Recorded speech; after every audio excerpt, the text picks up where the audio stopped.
Hello, internet.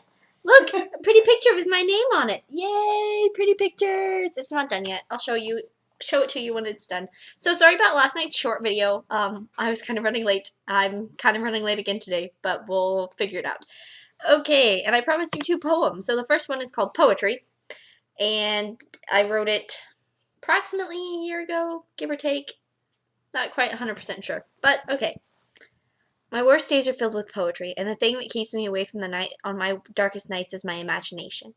I think these great thoughts of the knots of my life unwinding, the problems I face grading into little piles of sand, fitting neatly into the palm of my hand, ready to blow away with the wind. When I win this lifetime prize of success, I know that I'll have done my best.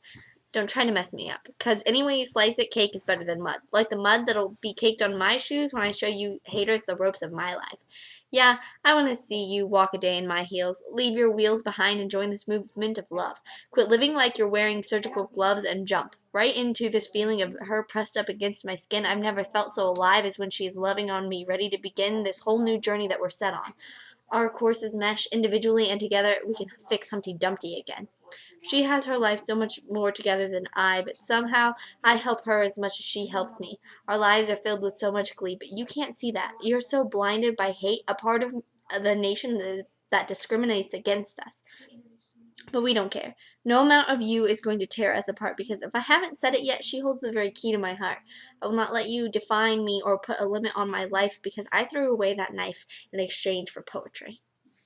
That was that poem. I know I promised you 2 poems, but it's Sunday, which means we get to talk about Pride and Prejudice.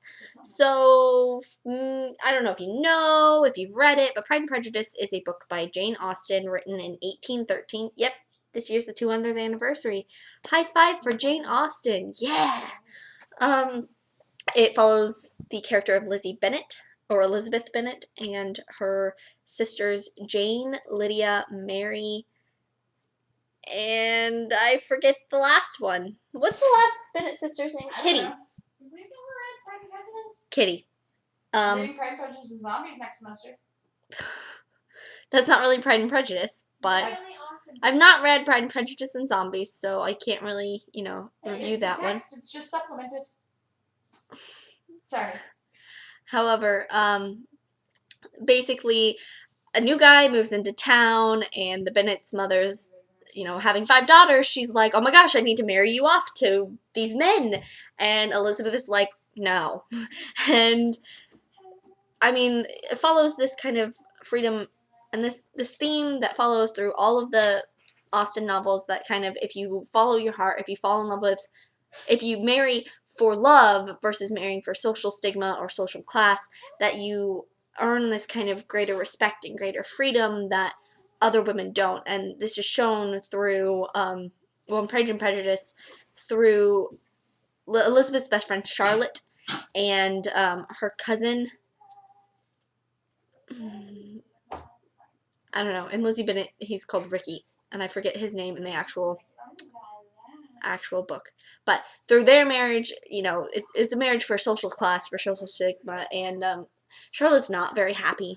In Emma, it's shown through marriages in the same sense. So it's this kind of like, if you follow your heart, if you follow what you're supposed to do, kind of that path that's laid out for you, if you fall in love and you marry that person, then you're going to have this greater understanding for each other and this greater mutual respect that, and this time period allows for the husband to allow his wife more freedom.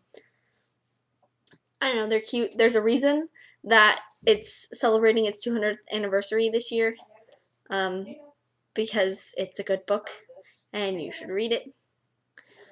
So, I mean, it's a classic. It's gonna be a classic for the next 100 years.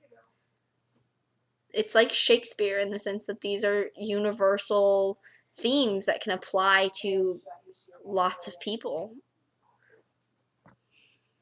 Yeah. That's basically all I have to say about Pride and Prejudice. I know, kind of, I'll do better tomorrow, I promise. I'm just running a little late. So, goodbye, and tomorrow I will have a better idea of what I'm talking about. No, she won't. I might expand a little more on this, kind of why Pride and Prejudice is maybe a big deal. I guess I kind of talked about that today, but maybe I'll go into a more in-depth analysis of the characters tomorrow. Yeah, that's what I'm going to do. See you tomorrow.